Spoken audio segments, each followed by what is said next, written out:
Technology needs a story. It's something I'm very passionate about. VR is learning from the movie industry, and it still has to evolve very much. The technology is just the gimmick. Form follows function, and you want to tell something. Wow, this was a cool story. That's how it's going to go, I think, yeah. Your agency is getting really, really important. You make up your own story. And virtual reality application called Soundwaves.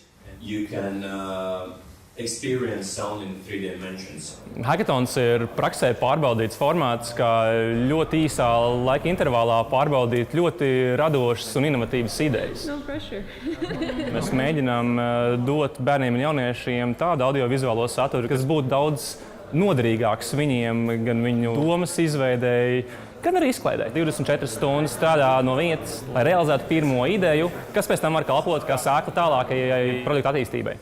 We like the idea of proceeding with that because we see really big promise. Mēs izstrādājam ļoti īsā periodā projektu, aplikāciju virtuālajā realitātē, kas palīdzētu bērniem uzzināt, kā rīkoties un kas ir jādara dažādās kritiskās situācijās. Jā, esmu piedalījusies visos hackathonos Latvijā, kas bija saistītas ar virtuālo realitāti.